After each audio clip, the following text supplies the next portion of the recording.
Olá para você que acompanha a programação da TV Alesp. Estamos começando mais um programa Cultura e Saber. E hoje o meu entrevistado vai falar sobre uma obra que mistura ficção e realidade. É o livro 2081 X-Run, de Fabiano D'Agostinho, a quem eu tenho a honra de receber no programa de hoje. Olá, Fabiano, tudo bem? Seja muito bem-vindo. Olá, Ronaldo, tudo bem? Muito obrigado pelo convite, uma grande honra e satisfação estar aqui. Aproveito para agradecer TV Alesp também, uma grande satisfação estar aqui e participar desse programa. Certo, agora 2081 X-Run, você aborda a questão da inteligência artificial, que é uma revolução tecnológica que está trazendo muitas mudanças comportamentais, mercado de trabalho, enfim, muitas mudanças que estão por vir devido à inteligência artificial. Exatamente. Por que você decidiu abordar esse tema?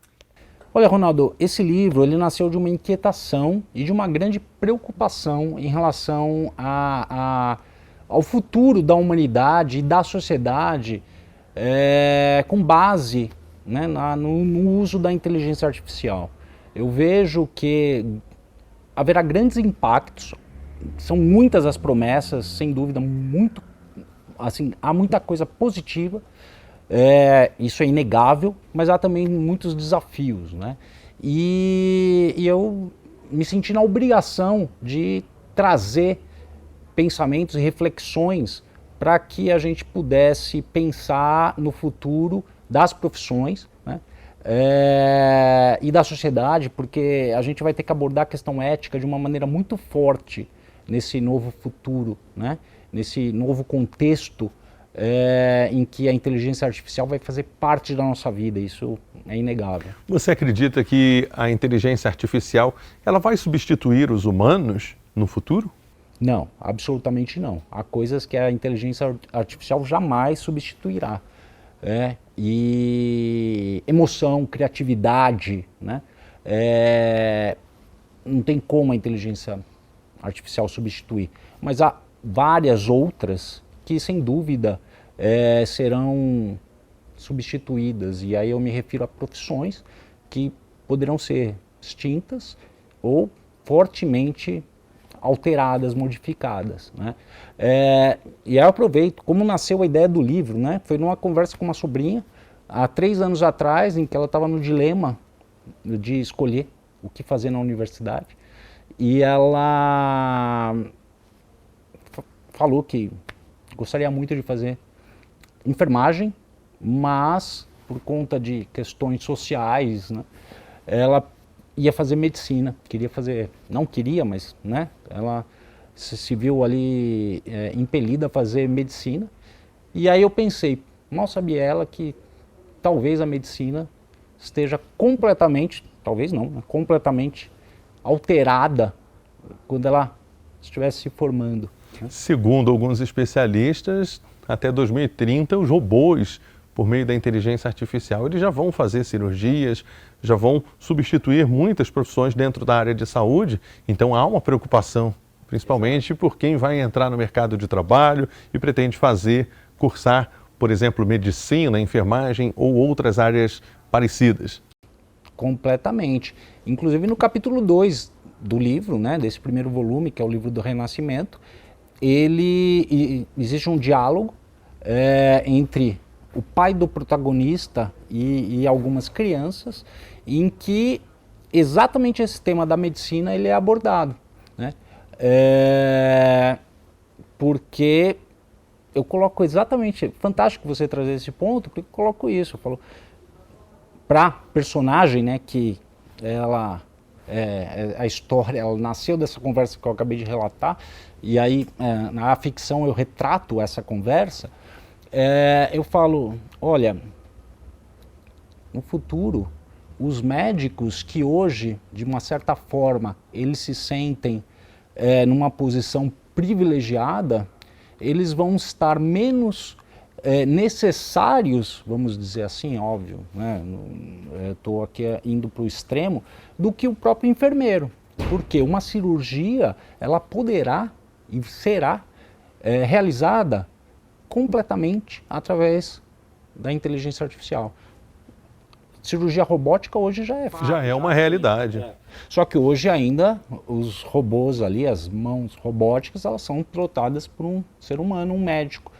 No futuro será pilotado pela inteligência artificial com uma precisão muito maior. Qualquer intercorrência que vier a acontecer ali, que o cirurgião ele tem que tomar uma decisão em milésimos de segundo, e isso pode custar a vida do paciente, a inteligência artificial ela vai estar baseada em fatos estatísticos e vai tomar decisões que serão muito mais precisas, né?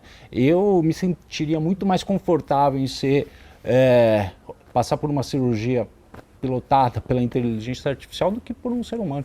E mesmo o diagnóstico, né? O diagnóstico, hoje você vai colocar exames numa base de dados, a IA vai trazer tratamentos ou já diagnósticos muito mais precisos do que aqueles que podem estar, né, suscetíveis a erros. Fabiano, de onde surgiu o título, o nome que dá o título a esta obra? 2081 X-Ram.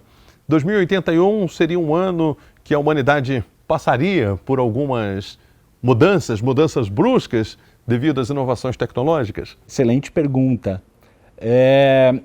Bom, o 2081 X-Ram, ele é um livro em que o protagonista vai criar um novo modelo socioeconômico que vai ser implantado com sucesso globalmente em 2081. E por isso o nome do livro. O X-Ram eu não posso revelar ainda, ele só será revelado no último volume. Então já fica aqui uma semente de curiosidade. Você pretende fazer uma série? Exatamente. Vai dar continuidade? Exatamente. O livro do Renascimento, que é esse primeiro volume, que está sendo lançado agora em março, no dia 3 de março, na livraria da Travessa, do Shopping Vila Lobos, é o primeiro volume. E eu dividi a obra em 5 volumes, tá? Então, o X-Ram só vai ser revelado o porquê, o motivo, no 4º volume, que é o livro do caminho, e o próximo, que deve ser lançado, volume 2, né, que é o Diário da Revolução, será lançado no começo do próximo semestre, em agosto. E o seu livro, ele mistura ficção e realidade. Até que ponto ele dialoga com a sua realidade pessoal, com aquilo que você vivenciou, que você traz a história do protagonista com a sua história? Excelente, Ronaldo. Eu, assim, quando a história surgiu, né, ela se tornou muito lógica e extremamente racional na minha mente, né? Foi, assim, engraçado que ela não foi algo que eu fui criando e lapidando. Ela nasceu como que um raio que surgiu. Eu falei, é isso que precisa acontecer no mundo. Por conta de episódios que a gente vem vendo acontecer na humanidade, na sociedade hoje, e aí eu falo de violência, eu falo de pessoas em situação de rua e por aí vai. Então isso surgiu de uma maneira muito clara, mas eu percebi que não era possível eu ir só para o lado da razão, né? Então, com a ficção, eu senti a necessidade de trazer elementos de emoção muito fortes. E como o protagonista ele vai criar um novo modelo socioeconômico, ele precisava ter uma maturidade muito diferenciada, né, para se distinguir em relação ao resto da população, porque afinal ele vai criar um novo modelo socioeconômico global, né? E quem seria esse protagonista? É um personagem, o nome dele é Carlo Legends, né? E o pai do protagonista, ele é assaltado, leva um tiro e fica paraplégico. Então, isso quando o protagonista não era nascido. O protagonista, Carlo Legends, ele nasce com o pai dele já em uma cadeira de rodas, entendeu? E eu fiz questão de trazer esse elemento porque isso fez com que o Carlo Legends, o protagonista, fez com que ele crescesse vivenciando uma realidade enfrentada pelo pai, e isso é tudo baseado na minha história, porque eu com 26 anos fui assaltado, levei um tiro e fiquei paraplégico. Então ele cresce vivenciando essa realidade e ele tem uma sensibilidade muito diferenciada em relação a como a maioria trata a minoria. E aí eu falo de exclusão, né? Da necessidade de inclusão, da necessidade de acessibilidade, da necessidade de igualdade no mercado de trabalho. Quer dizer, você trouxe a sua experiência pessoal. Minha experiência pessoal. Tendo em vista que aos 26 anos você foi vítima de um assalto. Exato. E ficou paraplégico. Exatamente. E o seu filho nasceu posteriormente a isso. E ele teve que conviver com essa realidade. Exatamente. E ver as dificuldades que a família passou. Exatamente. Nesse sentido. Exatamente. E eu, quando aconteceu isso, eu era solteiro, aí, né, me casei depois de 1 ano e pouco que eu já tinha levado o tiro, já estava na cadeira de rodas. E com 6 anos depois, né, da lesão, 7, foi quando o meu amado filho chegou. E é incrível porque ele, né, hoje a gente percebe, ele tem uma maturidade e um olhar em relação tem até alguns exemplos que eu acabo passando por eles no livro, que, putz, a gente vai jantar naquele restaurante. Aí no que a gente passa na frente, ele fala, putz, pai, mas não tem rampa, tem vários degraus. Então, ou seja, coisa que uma pessoa, né, não vê aquilo. E ele, por várias questões também relacionadas à acessibilidade, em que eu, na vida real, tive que ser carregado por conta de questões, né, de falta de acessibilidade, que passam, né, de uma forma ficcional no livro, ele acaba tendo um constrangimento com aquilo, que ele leva de maneira supernatural, mas não deixa de ser um constrangimento, e que aí começa a despertar nele, através das várias conversas né, entre o pai e filho, começa a despertar a necessidade dele mudar esse padrão. E como é que você vê essa questão da acessibilidade, o capacitismo, onde, é claro que no passado já foi mais, havia um capacitismo, havia uma espécie de preconceito por parte das pessoas no mercado de trabalho. Hoje se fala muito em inclusão, o combate ao capacitismo, à acessibilidade. Você acha que as coisas melhoraram ou ainda tem um longo caminho pela frente neste sentido? Olha, eu acho sim que melhoraram, estão melhorando, mas estamos muito aquém do minimamente aceitável, né?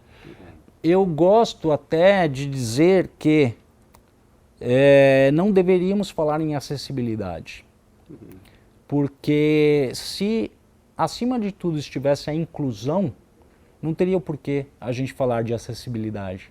Tudo seria já desenhado de forma acessível, né? Novos projetos arquitetônicos, todos levariam em conta, primeiramente, a acessibilidade, né? Então, eu acho que assim, a gente está a caminho. Trago conversas bem fortes em relação ao capacitismo, algumas delas bem curiosas, e o livro tem uma pitada de humor também, em que quando, né, no processo de superação, né, e de reabilitação do personagem, que é o Orlando Legends, que é o pai do Carlo Legends no livro, ele passa por um processo que aí vira um romance, né? Tem um romance bastante forte no livro, que aí ele conhece uma mulher e aí começa aquele processo de aceitação, inclusive, né? Porque ele fala, pô, como que eu vou conquistar essa mulher se eu ainda não me aceito como cadeirante, né?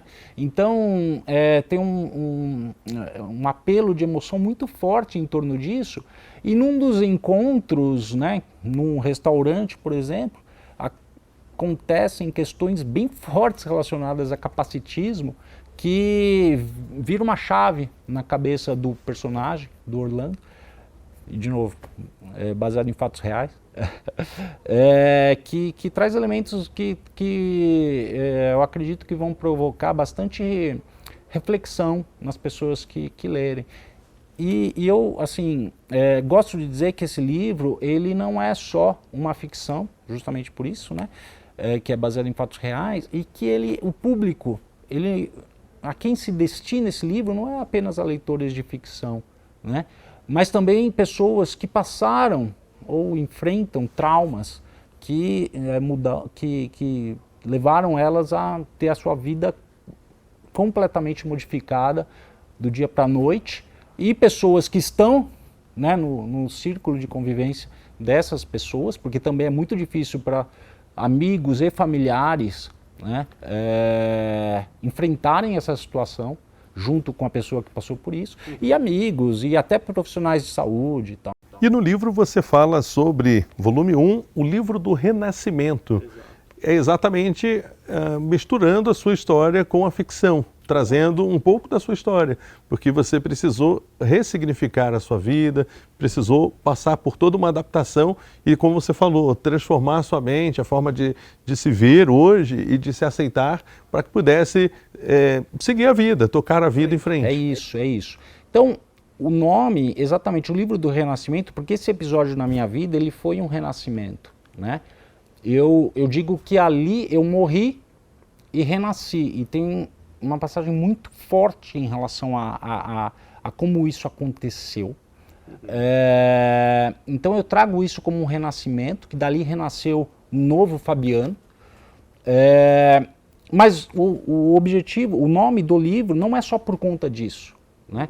Ele é também por conta de nascer no personagem Carlo, e o livro termina com essa mensagem bem forte, um novo homem, né, que percebe que algo tem que ser feito. Então ali renasce uma esperança e uma crença de que é possível, e mais do que possível, é necessário mudar a sociedade, a forma como nós nos comportamos enquanto sociedade. Tá certo, o papo está muito bom, mas a gente tem que fazer um intervalo. Daqui a pouquinho nós estaremos de volta e a gente continua falando sobre o livro 2081 X-Run. A gente faz um intervalo e voltamos já já.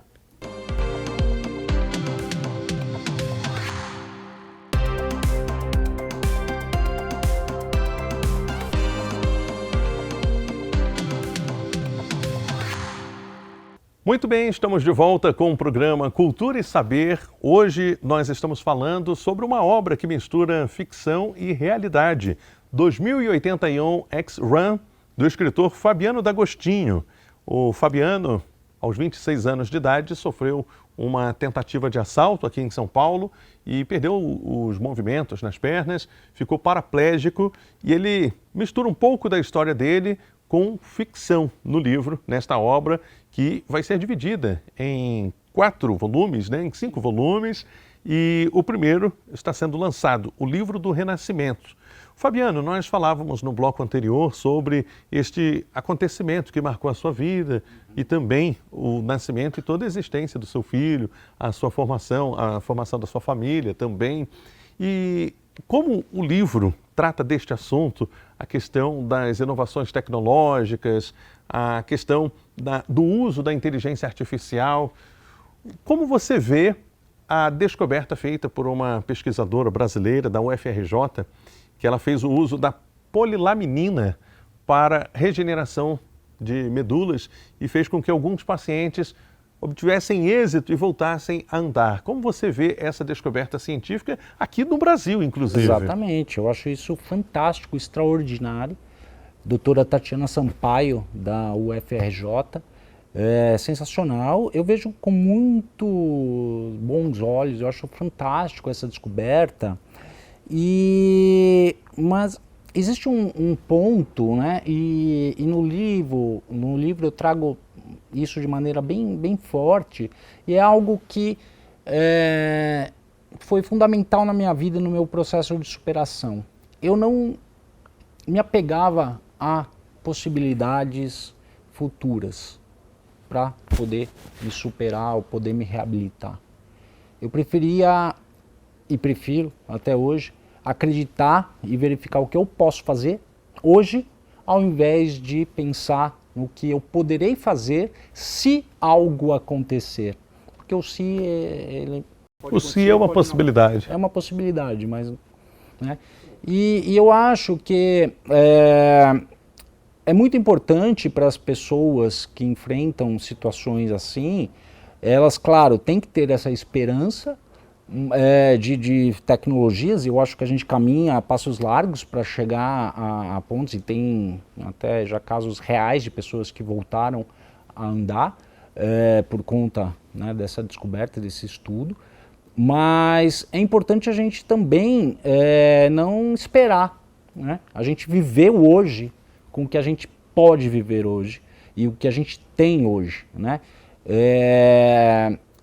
Esperar pelo futuro incerto para que, se algo acontecer, a gente possa ser feliz, é muito vago, né? Isso pode trazer uma frustração. Eu prefiro focar no hoje. Até porque a vida acontece no presente. Exatamente. O nome já diz, é um presente. Exatamente, exatamente. Então, no livro eu trago o personagem, ele passa por todo esse processo de superação, eu trago até elementos, e é bastante curioso, isso é vivido de forma bem realista pelo personagem, que o principal problema de uma pessoa com lesão medular não é o fato de não andar.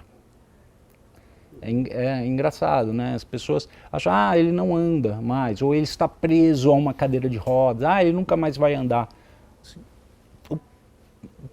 Esse é o menor dos problemas, né? Tenho vários amigos em cadeira de roda, que eu tive a honra, o prazer e a alegria de conhecer após a lesão, que eles compartilham desse pensamento, né? Porque tem tantas outras coisas que influenciam na nossa vida que tem um impacto muito mais forte do que o fato de não andar. Eu com a minha cadeira, por exemplo, eu vou para todo lugar, nada me segura. É claro, não vou escalar o Everest, mas eu vou para todo lugar. Agora tem outras questões, e aí o livro eu trato sobre isso, por exemplo, controle de esfíncteres e por aí vai. Essas coisas têm um impacto muito maior na vida da pessoa com algum tipo de lesão medular. E no livro você cita também uma outra obra chamada 1984, e esta obra você faz uma analogia. Que paralelos podemos traçar entre aquela obra e X-Rum? Boa. Bom, aí a gente fala de George Orwell, né? Um dos autores de ficção mais lidos do mundo até hoje. Suas obras, Revolução dos Bichos, 1984, estão na lista de livros de ficção mais vendidos. Eu não menciono o 1984 no livro, mas eu menciono outros autores que também são fantásticos, mas em relação ao George Orwell, para mim serviu de inspiração. Tanto que o nome do livro, 2081, foi 1984, então eu vou usar algo desse tipo, né? Até por conta do timing, né? Eu falo, em 2081 esse livro vai ser, esse novo modelo vai entrar em funcionamento. E por que tão longe? Fala, mas até lá já aconteceu tanta coisa. Porque imagina o trabalho que vai ser para criar um novo modelo socioeconômico e romper resistências das mais diversas, sociais, políticas, econômicas, financeiras, né? Para conseguir fazer com que esse novo modelo seja implementado com sucesso. Então o Carlo Legends tem um trabalho bastante grande para fazer, e eu me inspirei no George Orwell, né, um autor que eu sou muito fã dele. Mas falando em autores, eu, por exemplo, trago, e aí nos diálogos que acontecem, eu trago, por exemplo, Yuval Harari, né, Sapiens, que ele fala da evolução da humanidade e como alguns elementos evolutivos mudaram completamente o ser humano, né? E a IA é o próximo elemento que vai mudar, não é, o ser humano do ponto de vista antropológico, biológico, cognitivo, né? E aí o que o ser humano tem que tomar cuidado para não se tornar prisioneiro, né, de respostas e começar a ficar preguiçoso de pensar por si só ou de questionar aquelas respostas. E agora uma curiosidade, eu outro dia estava lendo uma reportagem na qual falava que o ser humano está perdendo algumas capacidades cognitivas que foram desenvolvidas há milhares de anos, como por exemplo a escrita. É uma capacidade que o ser humano tem, mas que está perdendo devido ao uso excessivo de tecnologia. As pessoas não escrevem mais, as pessoas estão cada vez mais ficando acomodadas e preguiçosas, então a escrita tende-se a ser extinta, digamos assim, caso a humanidade continue refém do excesso de tecnologia. Exatamente, os impactos são gigantescos, né? Do ponto cognitivo, como você bem colocou, e sem dúvida isso vai acontecer. E aí, um ponto que eu abordo e que é fato, a gente vai ter que mudar também o nosso modelo educacional, né? Que tem tudo a ver com isso, né? Eu, por exemplo, aprendi escrevendo. Foi na repetição que nós aprendemos. E tal. Mas em relação ao modelo educacional, né, nós sempre fomos avaliados através das respostas que a gente dava, ou que a gente dá, né? É um modelo educacional conteudista, né? Tudo bem, hoje tem modelos educacionais, metodologias construtivistas, Montessori, por aí vai, mas que ainda não estão longe daquele modelo que vai se fazer cada vez mais necessário a partir de agora. A gente não pode mais ser avaliado ou passar de ano, vamos dizer assim, pelas respostas. Até porque as respostas vão estar na palma da nossa mão de forma muito rápida. Mas a gente tem que aprender a questionar. E a gente, ao longo da nossa vida acadêmica, a gente é pouco estimulado a questionar, né? Pelo contrário, a gente às vezes até... Nós fomos doutrinados para aprender como naquele modelo indiano, no qual a gente vai para a escola e todos sentam de frente para o professor, um quadro no qual ele escreve ali, passa o conteúdo e a gente só absorve. E eu acredito que o conhecimento ele pode ser construído de maneira mais democrática, com a participação também dos alunos. Exatamente. Aí você falou isso, eu lembrei da música, né, do Pink Floyd, né, Another Brick in the Wall. Exatamente, retrata isso. Exatamente. E então a gente, e o profissional do futuro, as pessoas que vão se dar bem no mercado do futuro, não vão ser as pessoas que vão trazer respostas, vão ser as pessoas que vão saber questionar as respostas ou a realidade à frente delas, né? E para isso a gente precisa, desde cedo, um novo modelo educacional que estimula isso. E os nossos educadores também, em grande parte, não estão preparados para isso, porque eles querem respostas. Se o aluno faz uma pergunta, ele já fala, viu, não quero questionamento. E no livro aqui, 2081 X-RAM, você fala sobre um novo modelo socioeconômico que vai ser implantado em 2081, pelo menos pressupõe a partir do título da obra. Exato. Como seria esse modelo socioeconômico que você fala, que você traz aqui nesta abordagem do livro? Exato. Olha, Ronaldo, é algo que eu pensei bastante e estudei bastante também, porque, assim, diversos aspectos vão ter que mudar, né? Do ponto de vista social e econômico, né? E vai ser muito difícil, mas a gente tem que criar um modelo em que possibilite uma vida digna a todos. E quando eu falo de vida digna a todos, inclusão passa por aí. A quebra de racismo, né, estrutural e todos os outros tipos de preconceito passam por aí, né? E quando eu falo de vida digna, eu falo realmente de pessoas tendo as mínimas condições de sobreviver, né? a gente globalmente hoje tem visto a quantidade de pessoas vivendo em situação de rua, né? E da mesma forma que grandes pensadores da atualidade, principalmente os relacionados a big techs ou estudiosos, né, de tecnologia, eles falam que, ok, profissões serão extintas, mas outras surgirão. Eu acredito que, sim, outras surgirão, mas elas não surgirão na mesma velocidade da quantidade que serão perdidas, né? Da quantidade de profissões que deixarão de existir. Eu acredito que a gente vai passar por essa revolução, onde muitas profissões vão desaparecer, outras irão surgir, e também vai trazer, assim, uma mudança de paradigma, principalmente na questão do uso do dinheiro. Muito, a gente já fala, né, já se ouve falar em moeda única, como tem o euro. Há um tempo atrás tentaram adotar uma aqui nos países que compõem o bloco Mercosul.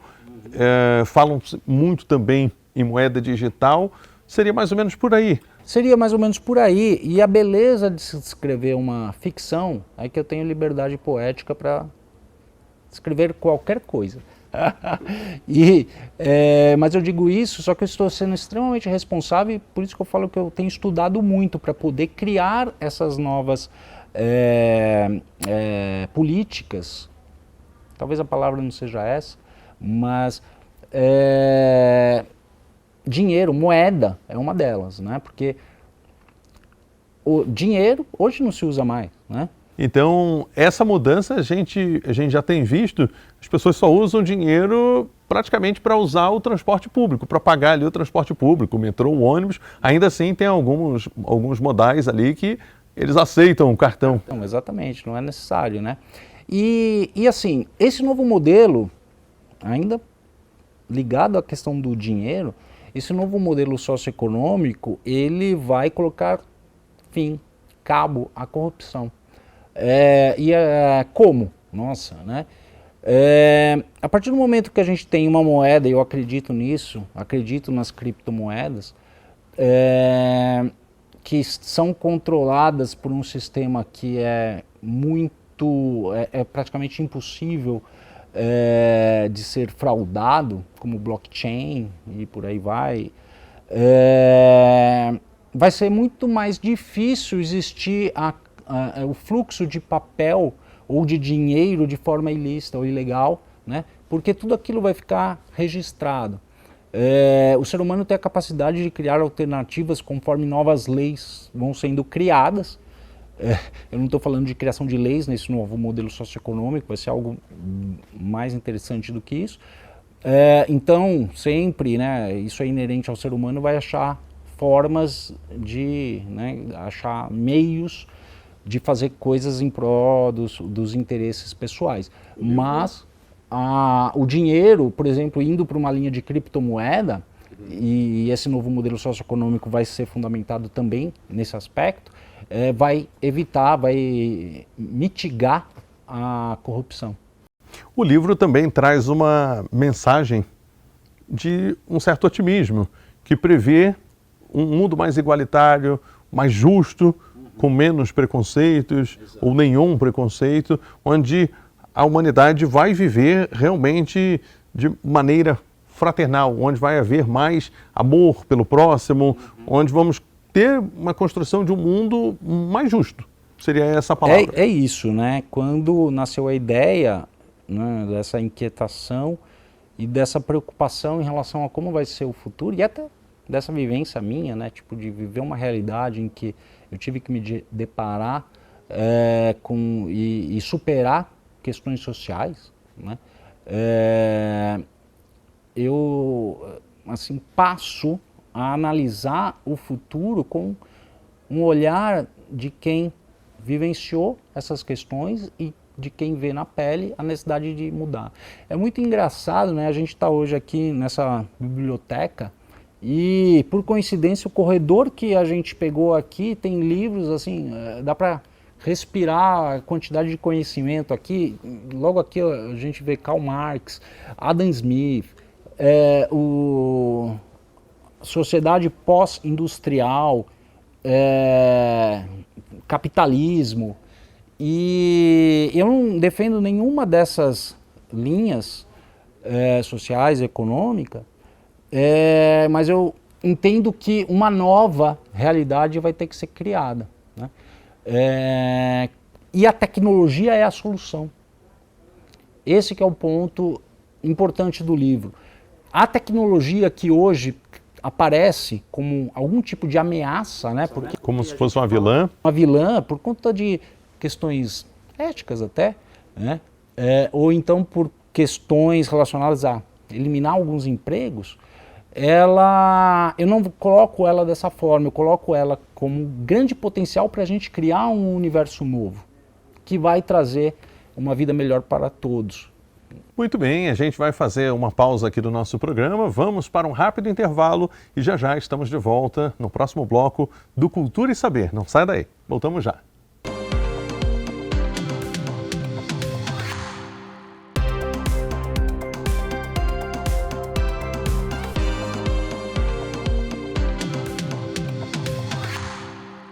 Muito bem, estamos de volta com o programa Cultura e Saber, hoje recebendo o escritor e palestrante Fabiano D'Agostinho, que está lançando o livro 2081 X-Ram, esta obra que mistura ficção e realidade e fala sobre uma visão futurista, sobre um novo modelo socioeconômico que seria implementado dentro de alguns anos.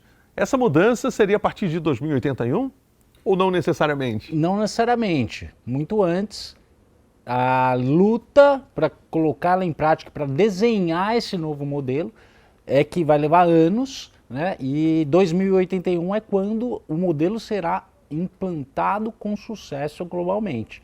Mas até lá, muitos desafios acontecerão e terão que ser superados pelo nosso protagonista, Carlo Legends. Agora, sua peregrinação pelo caminho de Santiago de Compostela foi determinante para a construção da sua visão de mundo. Como você traz essa abordagem nesta obra e leva também para o seu dia a dia como palestrante e como escritor?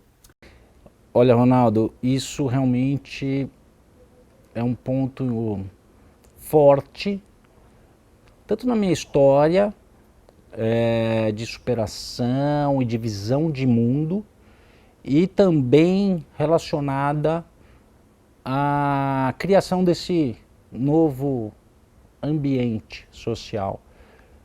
A experiência mais fantástica que eu tive ao percorrer 220 quilômetros do caminho de Santiago de Compostela, uma cadeira de rodas, com 3 amigos. Quantos quilômetros? 220 quilômetros. Bastante coisa. Foram 9 dias de caminhada, 220 quilômetros. Então, teve dia que a gente andava 18 quilômetros, outros 25, né? Mais ou menos nessa média. E foi um aprendizado fantástico que eu percebo que são aspectos importantes para um novo modelo social. Por quê? Eu digo, né, quando as pessoas me perguntam, né, o que mudou em você, né, quando você fez o caminho de Santiago? Aí tem muita gente que fala, nossa, eu me tornei uma pessoa mais espiritualizada. Eu não digo isso, eu digo que o caminho ele transforma nós como pessoas, independente da questão espiritual. E religiões não importam, até porque no caminho de Santiago, apesar de ser, né, rumo a Santiago de Compostela, a Catedral de Santiago de Compostela, ser algo católico, você encontra ali pessoas das mais diversas religiões. E isso é fantástico, porque existe o respeito, as pessoas podem não acreditar, né, ter o mesmo pensamento ou religião, mas elas respeitam. E mesmo a pessoa que não é católica Ela está ali porque ela sabe que aquilo pode transformá-la de uma certa forma.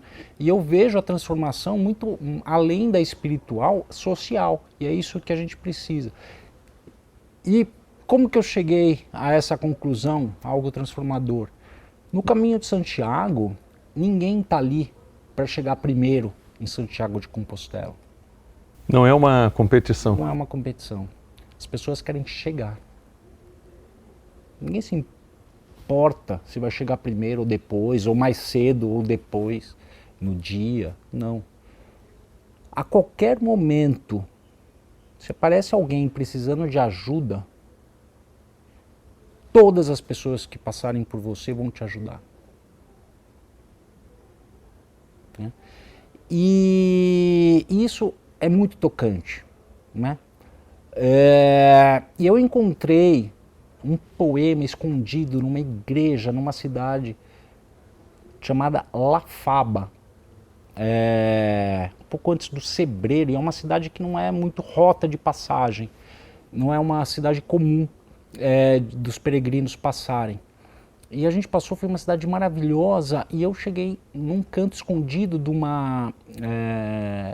dessa igreja e vi um poema de um peregrino freidino, que até você não vai encontrar na internet se você pesquisar por esse poema, e esse poema se tornou o meu poema favorito, que ele fala sobre o caminho, e ele diz, né, não adianta nada eu ter percorrido centenas de quilômetros e ter visto, conhecido pessoas de todos os idiomas, reis, príncipes ou pessoas que não têm condições financeiras boas, e a beleza ali também é que você não sabe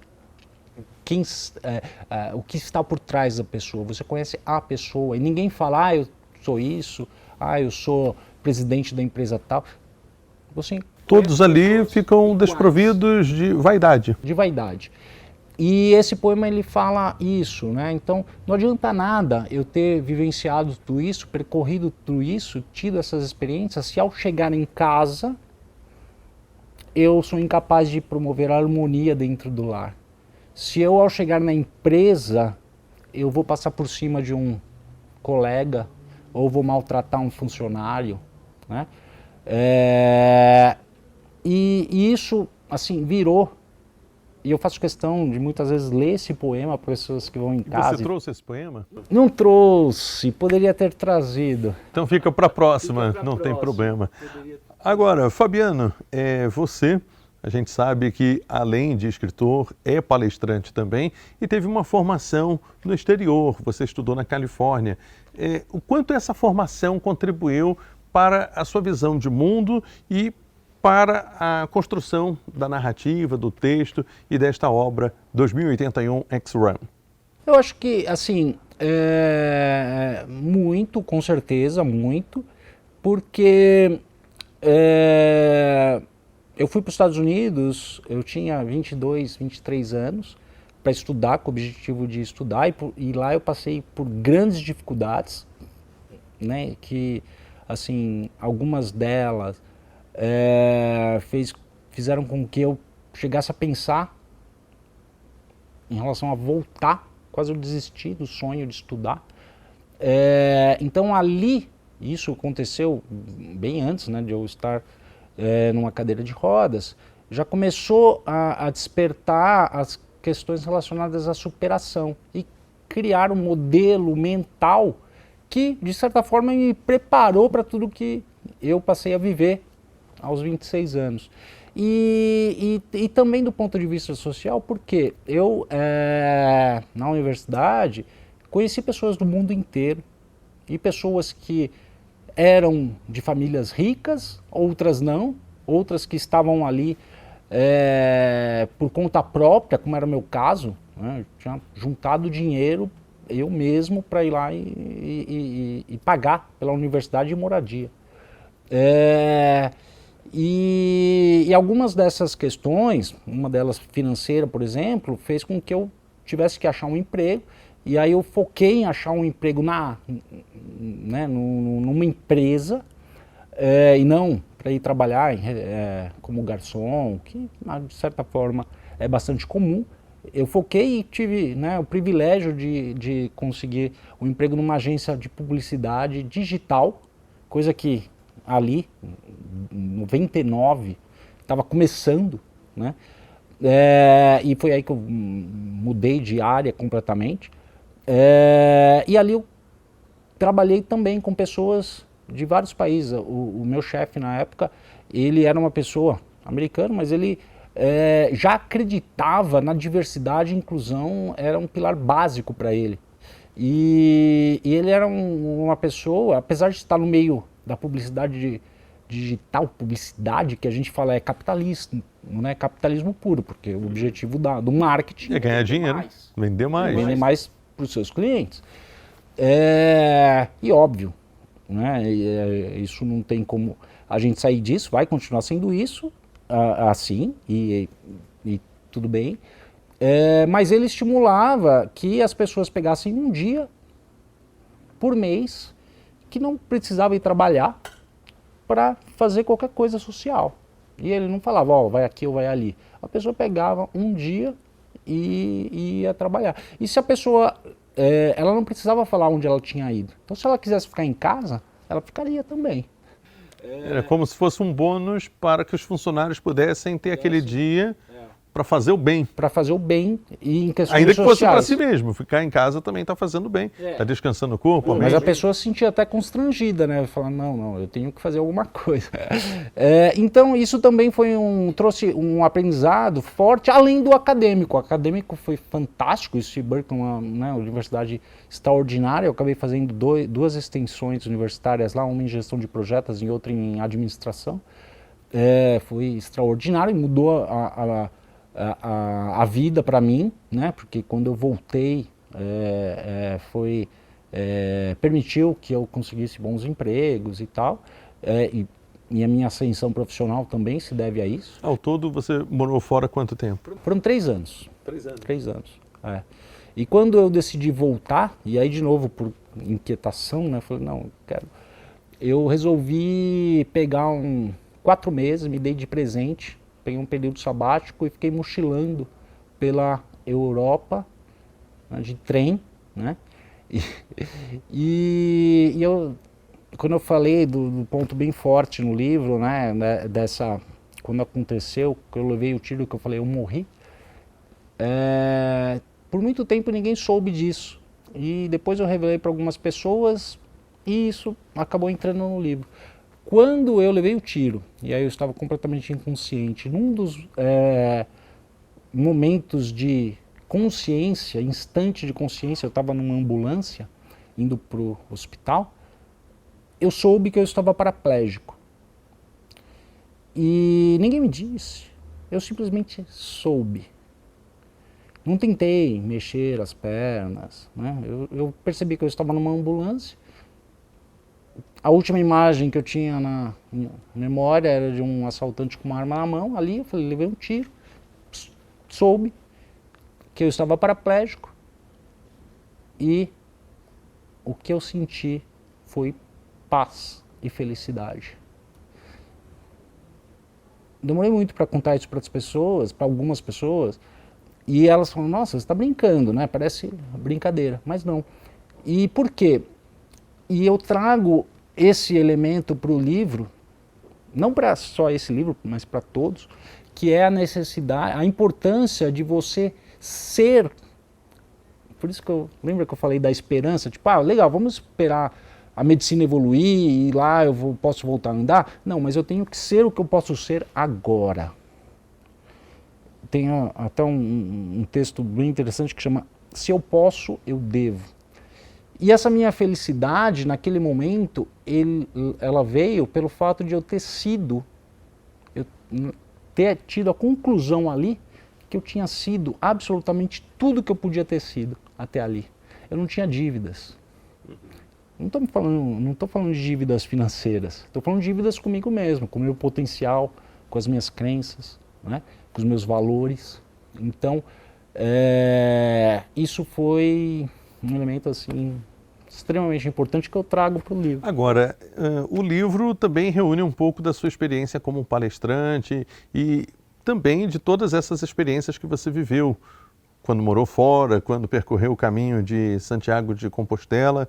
E você acha que, depois de concluir este livro, você acha que isso contribui para o Fabiano palestrante ou o Fabiano palestrante contribuiu para a confecção desse livro, para o surgimento do livro? É boa pergunta, Ronaldo, boa pergunta. Não sei o que vem primeiro. Porque, assim, nas palestras que eu dou, eu levo muito desses elementos e, né, grande parte dos temas são relacionados à superação, motivação. E a escrita, e mesmo as palestras, né? E aí, falando da escrita, eu nunca tive o sonho de ser escritor, nunca passou pela minha cabeça ser escritor. Só que eu comecei a perceber que aquilo era um chamado, eu comecei a escrever e ao compartilhar alguns textos com algumas pessoas, elas falaram, nossa, Fabiano, você precisa colocar isso no papel e o maior número de pessoas, precisa ler, né? Porque tem pontos importantes, reflexões sociais, existenciais, relacionadas, né, a legado, a transcendência. E então aí nasceu o Fabiano escritor. Em paralelo, aí também apareceram convites para palestrar, e aí eu comecei a levar esses elementos, que também se tornou algo que, somado à carreira, a uma nova atuação que foi a de mentor, né? Eu comecei a atuar como mentor, né? E eu percebi que ali eu podia ajudar muita gente. Então esses três elementos, com a mentoria, com as palavras faladas nas palestras e com as escritas no livro, eu percebi que eu poderia satisfazer a minha alma, e isso se tornou um grande propósito.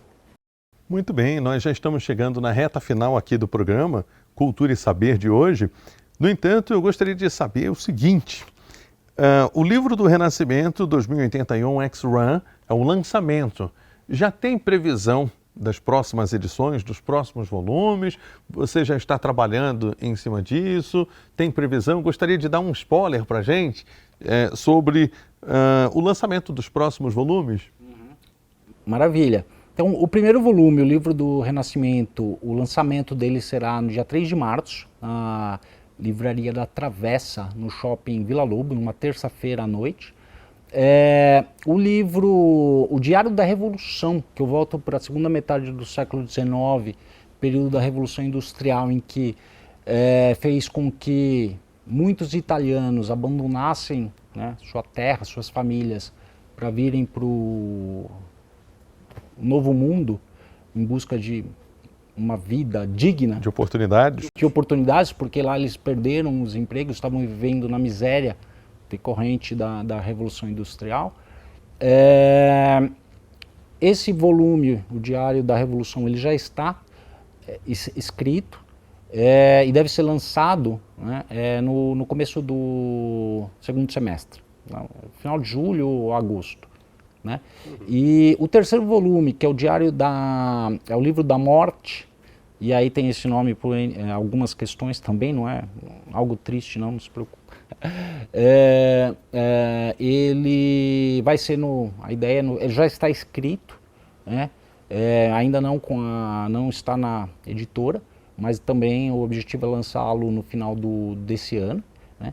E os outros dois, que é o livro do caminho, e o livro do caminho é o que tem esse nome porque o protagonista vai fazer o caminho de Santiago, e aí eu trago elementos reais.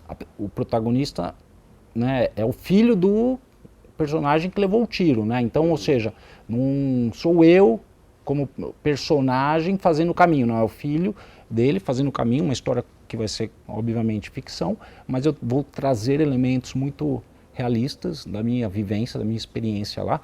Terá o poema na íntegra, com certeza. E o último volume, que é o Livro da Verdade, que a ideia, né, é ser publicado no final, no meio do semestre do ano que vem. Tá certo, então. Fabiano, muito obrigado pela sua participação aqui no programa Cultura e Saber. Desejamos sucesso para você, como palestrante, como escritor também, e esperamos que você volte, retorne outras vezes para que possamos conversar mais sobre os seus trabalhos. Muito obrigado, Ronaldo, muito obrigado mesmo, foi uma grande satisfação, excelente o papo, adorei. Agradeço você pelo tempo, pela entrevista, pelas perguntas muito boas e também a TV Alesp pela oportunidade. Muito bem, a você em casa, o nosso muito obrigado pela audiência e até o próximo programa Cultura e Saber.